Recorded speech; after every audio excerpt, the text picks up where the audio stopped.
Sí, sí, profe.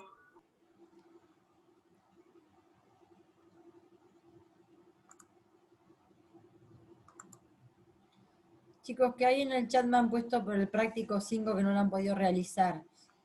En realidad no hay problema porque, o sea, de los 8 prácticos tienen que hacer 6. O sea, asegúrense de hacer 6. Ni aprobarlos tienen que hacer 6, o sea, 6 realizados, no importa si lo aprueban o no. Así que quien no haya podido hacer el práctico 5 porque tuvo problemas personales me puso, que no se haga problema. Si viene haciendo los prácticos y va a hacer los otros, tiene que hacer 6 de los 8, así que no habría problema.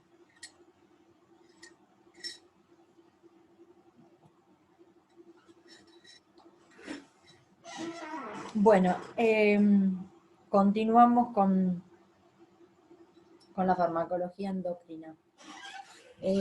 La hormona folículo estimulante, o la FSH, estimula el crecimiento y la maduración del folículo ovárico y lo prepara para la ovulación.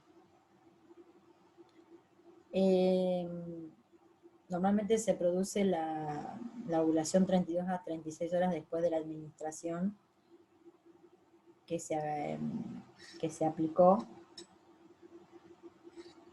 O sea, se coloca la FSH y después se administra la gonadotrofina coriónica humana. Y la ovulación se da más o menos 32 a 36 horas después de la gonadotrofina coriónica.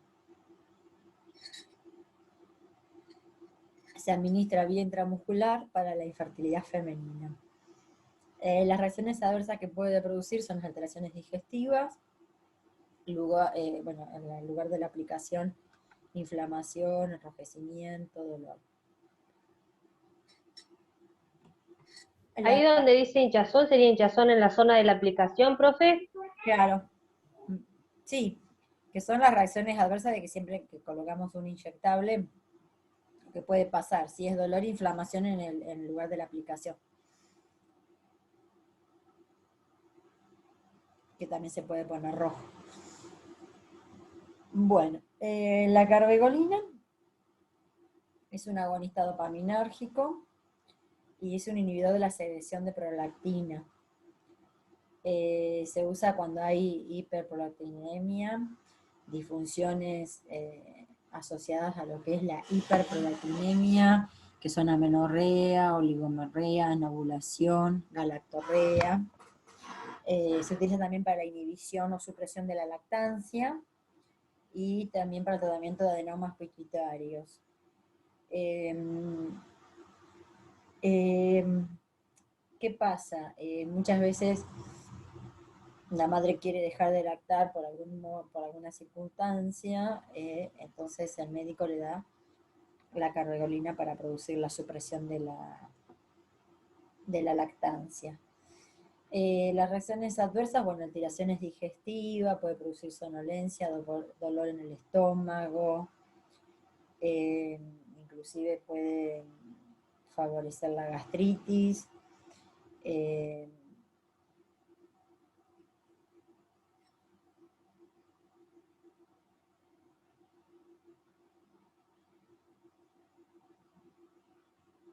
Y puede haber también calambres en las piernas, alteraciones, las pruebas de los laboratorios de la hemoglobina, puede haber alteraciones en los resultados. En el embarazo es categoría B y en la lactancia se recomienda evitarlo. Las interacciones con otros agentes antidopaminérgicos, por ejemplo con la metoclopramida, que la vimos como antiemético allá en sistema digestivo, disminuye el efecto terapéutico de la carbegolina sobre la prolactina. Y no existe interacción, si bien no existe evidencia, se cree que hay interacción con los derivados del ergot, por ejemplo la ergotamina, que son los medicamentos que se usan para el dolor de cabeza, que lo tienen gran.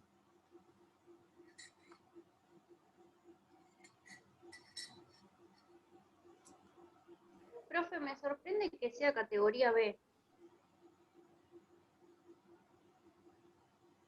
Sí, lo que pasa es que eso sale de los estudios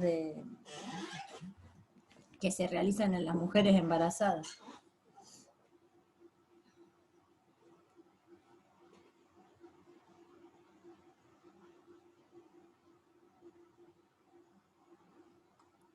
Bueno, ahora vamos a ver todo lo que es el control de la corteza suprarrenal, ¿sí? El nivel de liberación de los glucocorticoides y bueno, la retroalimentación que existe con hipotálamo y hipófisis, la retroalimentación negativa. Bueno, la hormona adrenocorticotrópica hipofisiaria o corticotropina o ACTH la podemos encontrar como cualquiera de estas.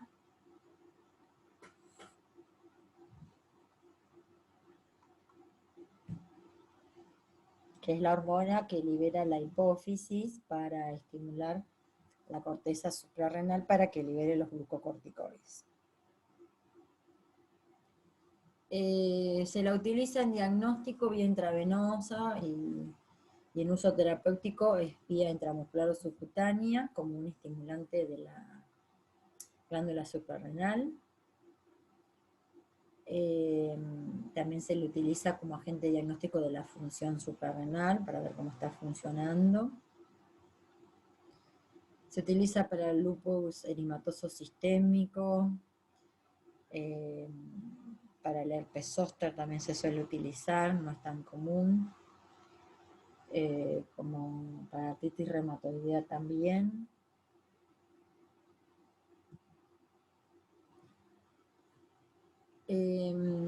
Las reacciones adversas que produce disminuye la resistencia a la infección. ¿Por qué? Porque favorece la liberación de los glucocorticoides que dijimos que bajan las defensas. Entonces, el uso crónico de la CTH va a favorecer, va a producir una inmunosupresión, una disminución en las defensas de la persona, entonces va a estar más sensible a todo lo que son las infecciones, ya sea bacteriana, sea virósica, fúngicas, parasitales, la que sea. Puede producir dolor abdominal, acné, trastornos en el ciclo menstrual, cefaleas. En el embarazo está contraindicada y en la lactancia se recomienda evitarla. Interacciona con la angiotensina B, disminuye la respuesta suprarrenal y la CTH produce inhibición del crecimiento de la somatotropinas. Bueno, y en pacientes tratados con la fotericina B o los inductores de enzimas hepáticas puede reducir la función suprarrenal.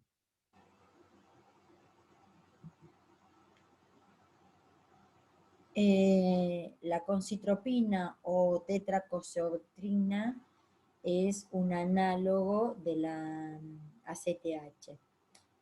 O sea, estimula la síntesis de esteroides adrenales y en los pacientes con fusión adrenal normal.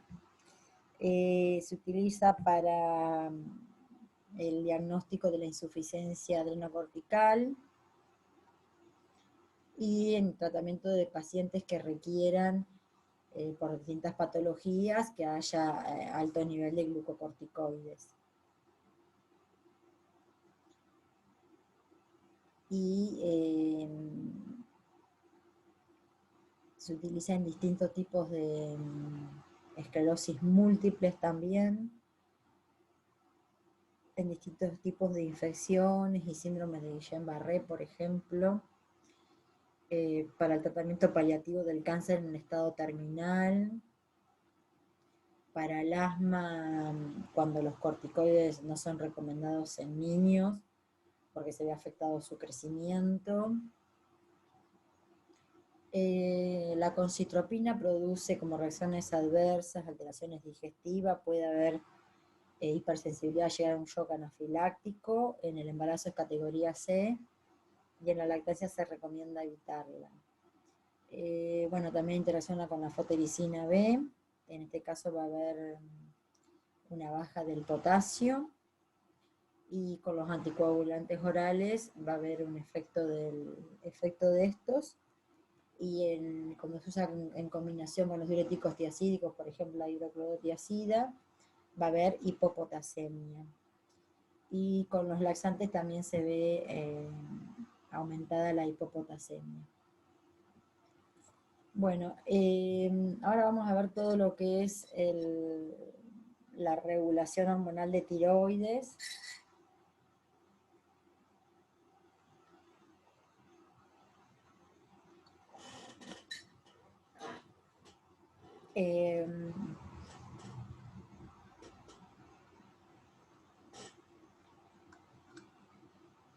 Bueno, es muy común el hipotiroidismo en Argentina y acá en La Pampa. Bueno, tanto el frío como el estrés, como la luz solar, intervienen en la liberación de la TSH, que es la que favorece la liberación de levotirosina en tiroides.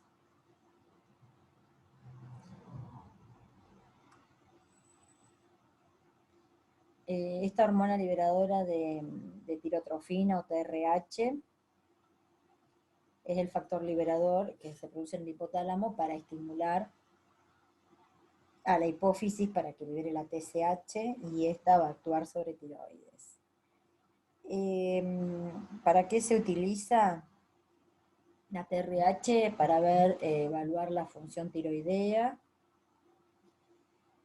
en una persona y ver dónde está la falla de la tiroides, si está a nivel de TSH, de la TRH o a nivel de la tiroides.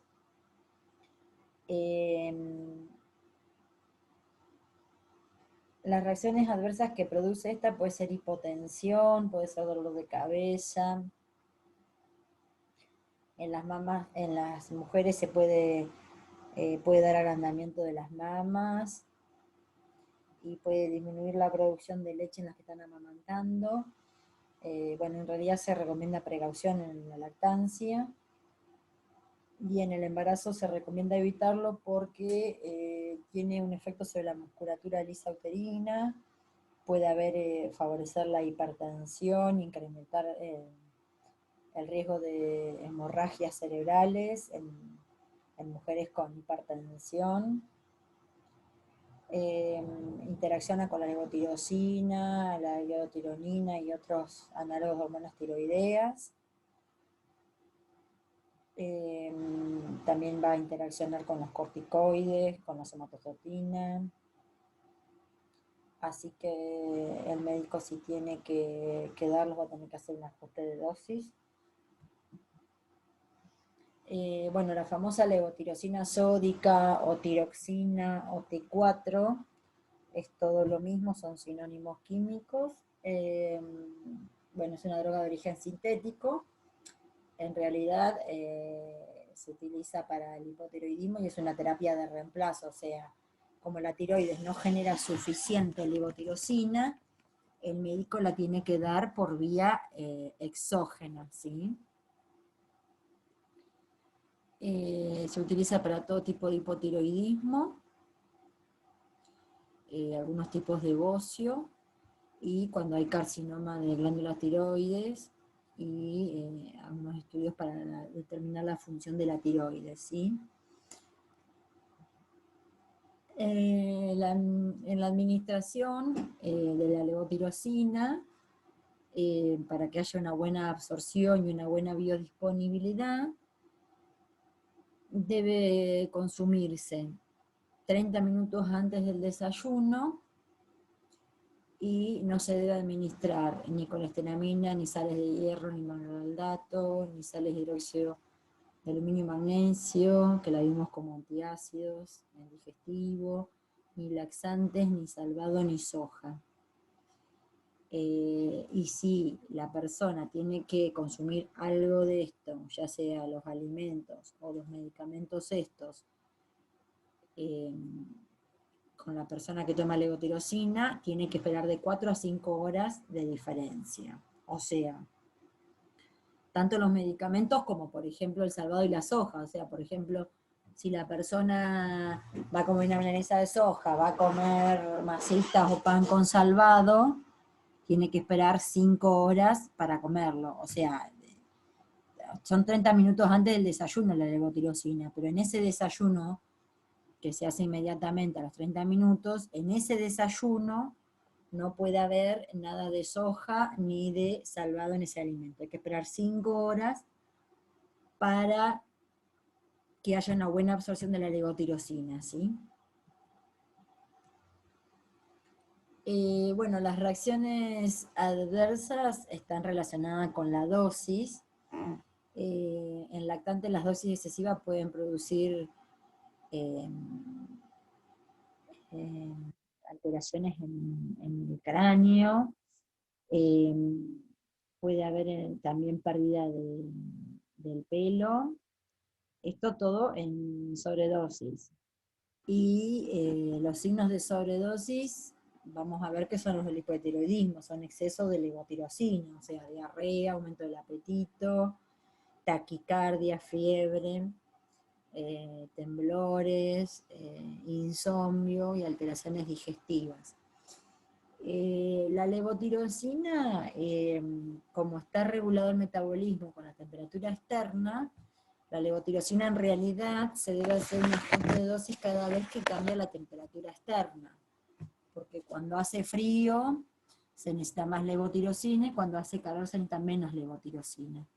Entonces, en realidad, el médico endocrinólogo tendría que estar haciendo controles sanguíneos cada vez que cambia la temperatura y ajustar la dosis como corresponde.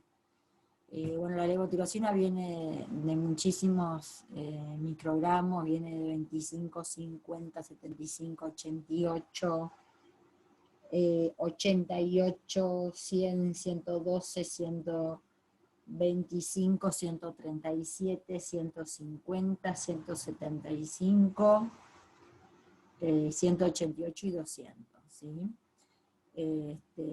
Bueno, así que el tema de la dosis es súper importante, porque si la persona toma de más, va a estar como si estuviera con hipertiroidismo. Y si toma de menos, es como que no está tratado el hipotiroidismo, ¿sí? Así que bueno, es re importante la dosificación exacta. En el embarazo es categoría A, o sea, es totalmente compatible con el embarazo y la lactancia, con los dos. Así que van a ver que la mujer embarazada va a seguir tomando la levotirosina. Bueno, según como den los análisis, el médico va a tener que hacer un ajuste de dosis por ahí, pero la va a seguir consumiendo. Las contraindicaciones, bueno, el médico va a tener que evaluar en el caso de que haya insuficiencia adrenocortical, en enfermedades cardiovasculares, en diabetes mellitus, bueno, va a estar contraindicado en el hipertiroidismo, cuando hay distintos estados de mala absorción, insuficiencia hipofisiaria, cuando el médico esté tratando, el paciente esté tratando, el médico esté tratando al paciente con otros fármacos antitiroideos. Y después está la triiodotironina o ligotironina o T3, que actúa sobre el catabolismo y el anabolismo en procesos de metabolismo, crecimiento y desarrollo, y en especial en el sistema nervioso central de los niños.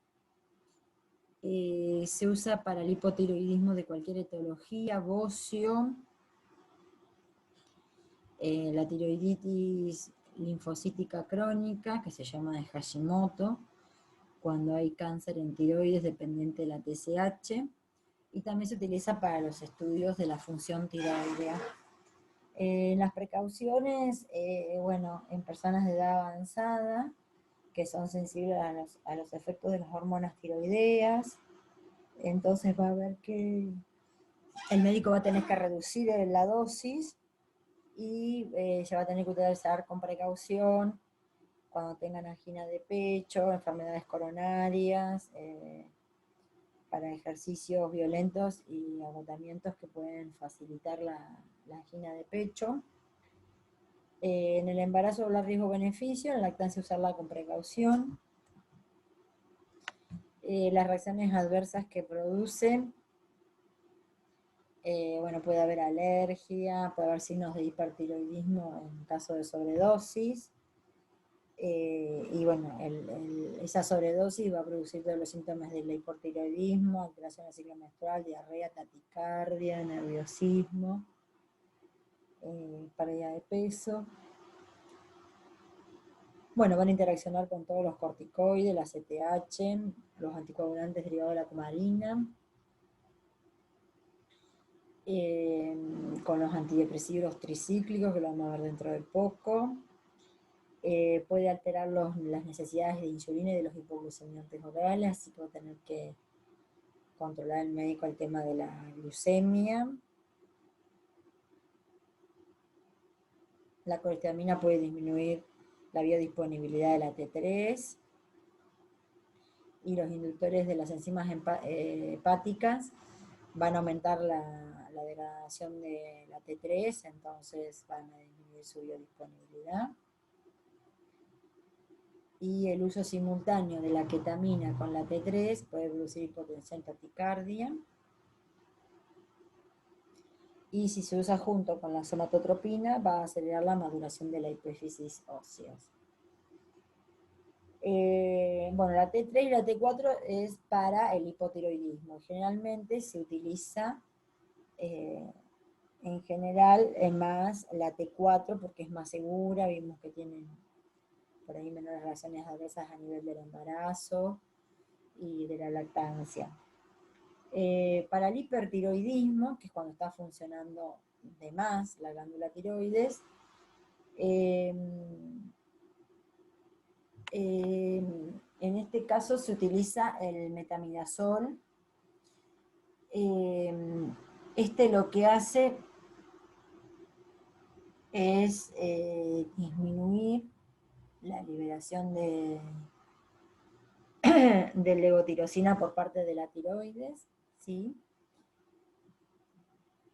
Las reacciones adversas que produce, bueno, alteraciones alérgicas, puede haber alteraciones en la insulina,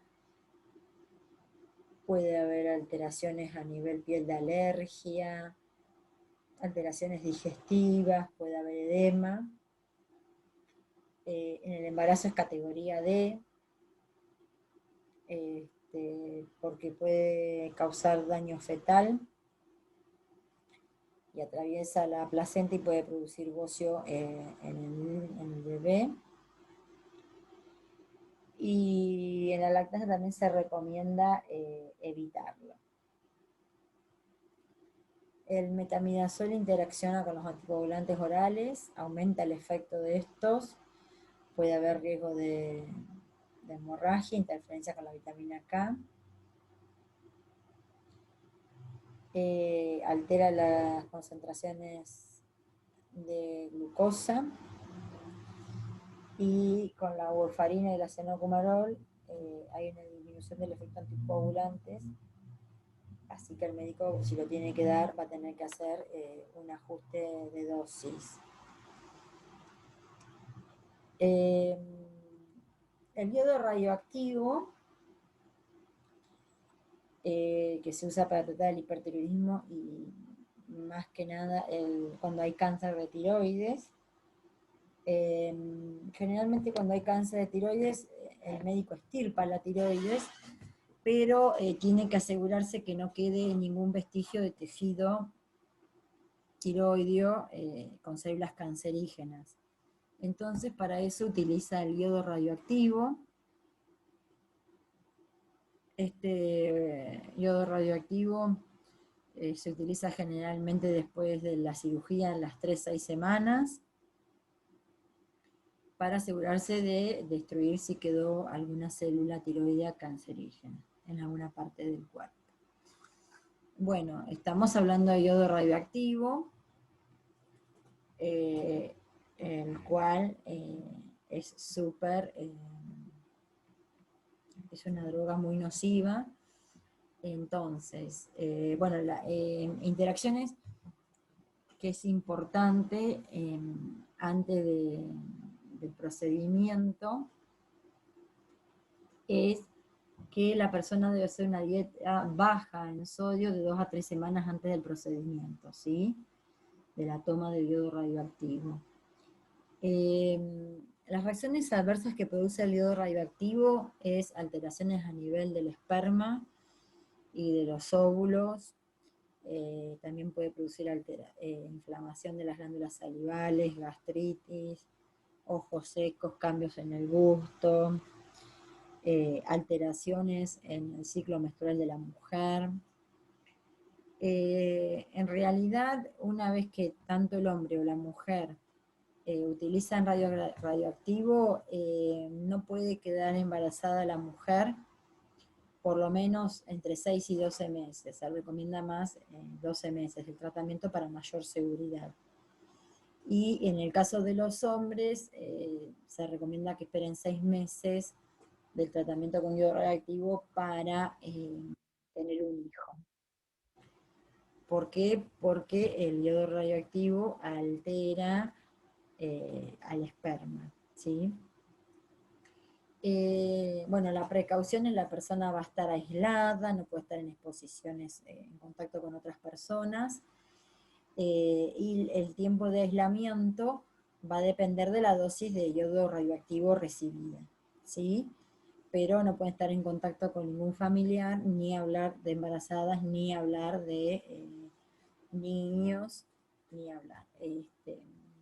Así que bueno, una vez el yodo radioactivo, vienen preparados en cápsulas, la persona toma según la prescripción médica, según la indicación médica, y según esa dosis, el médico le va a dar el tiempo que tiene que estar aislado del contacto con otras personas.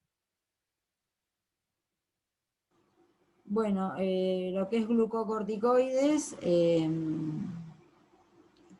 lo vimos en la farmacología del dolor y en la farmacología del sistema respiratorio, así que si les toca esta bolilla en el final, tienen que saber todo eso. Y bueno, acá le puse un resumen de los efectos que producen los glucocorticoides, que son hiperglucemiantes. ¿Por qué son hiperglucemiantes? No sé si lo hablamos, pero inhiben la secreción de insulina. Y por promover la gluconogénesis, la síntesis de carbohidratos a partir de lípidos y proteínas. Por eso los glucocorticoides son hiperglucemiantes. Esto estamos hablando del efecto sistémico del glucocorticoide, ¿no?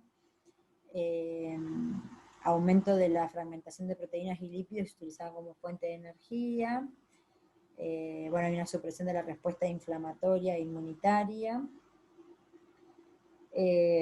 Aumenta la sensibilidad del músculo viscerovascular a la adrenalina y a la angiotensina 2. Por eso decíamos que eran hipertensores, el uso crónico sistémico de los corticoides. Sobre el sistema nervioso central, alteran el humor, la persona está más excitable. Y el uso de los glucocorticoides se utiliza como tratamiento sustitutivo en insuficiencia suprarrenal primaria o enfermedad de Addison o insuficiencia suprarrenal secundaria, para frenar todo lo que es la respuesta inflamatoria e inmunitaria. Dijimos que, por ejemplo, bueno, está más adelante. Para alergias, sí. Para asma y EPOC, para enfermedad inflamatoria intestinal crónica, tanto colitis ulcerosas como enfermedad de Crohn, para todo lo que sea trastornos hepáticos, neurológicos y renales, caracterizados por edema, para todo lo que es la patología neoplásica, para enfermedades de Hodgkin, las leucemias, linfomas. Dijimos como tratamiento post-trasplante por su efecto inmunosupresor, para que no haya rechazo de los órganos, trastornos reumáticos, para el shock anafiláctico, cuando la persona está en un shock anafiláctico, a nivel cutáneo, o sea, sería vía local, para dermatitis por contacto, para erupciones, ahí se usaría el corticoide en forma tópica, en cremas, lociones capilares, bueno, depende de la zona donde esté. Si el médico quiere un efecto más prolongado del corticoide, que se llama efecto oclusivo, que el corticoide esté más tiempo en contacto con la piel, que se forme una capa y se vaya liberando el corticoide gradualmente, se va a utilizar un ungüento. ¿Cómo se debe utilizar un corticoide para disminuir sus reacciones adversas? Es mantener las dosis más bajas posibles, que logren el efecto terapéutico deseado. Por ahí a veces se dan los corticoides en días alternos para no producir la atrofia suprarrenal. En patologías agudas, utilizarlo pocos días y disminuir el fármaco gradualmente.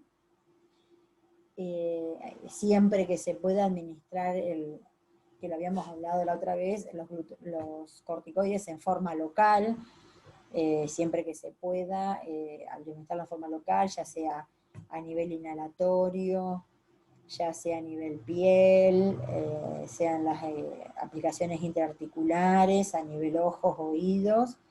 O sea, siempre que el médico pueda utilizar la vía local, la debe usar para evitar todos los efectos adversos que tiene el corticoide en uso crónico sistémico, ¿sí? Cuando no se puede tratamiento vía local, bueno, ahí sí recurrir al uso sistémico. ¿Qué precauciones tiene que tener el médico con el uso de glucocorticoides? Que se retiran cuando el médico indica un corticoide para uso crónico porque no le queda otra, se debe retirar en forma gradual para evitar un efecto rebote. Siempre tener en cuenta que van a producir retención de agua y electrolitos, entonces controlar el tema de la retención de líquido, los edemas. Tener en cuenta esto que se producen hiperglucemia, para controlar la dosis de la insulina o de los antidiabéticos, controlar el nivel de glucosa en sangre, y que se usan inmunosupresores. Cuando se lo utiliza como inmunosupresores se deben aplicar en forma intravenosa lenta, y bueno, siempre que sea un efecto sistémico oral, usarlo el mínimo tiempo necesario para ese efecto terapéutico.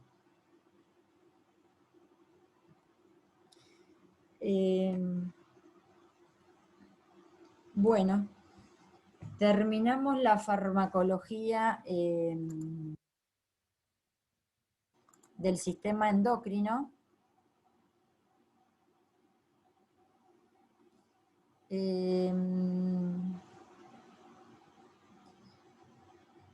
Ahora nos toca arrancar con el sistema nervioso central, ¿sí? Que bueno, vamos a ver antidepresivos, ansiolíticos, vamos a ver toda la terapia del deterioro cognitivo, de Alzheimer, todo lo que es para la psicosis, para la bipolaridad, ¿sí? Así que vamos a arrancar la próxima clase porque es un tema complejo y denso para arrancar sistema nervioso, ¿sí?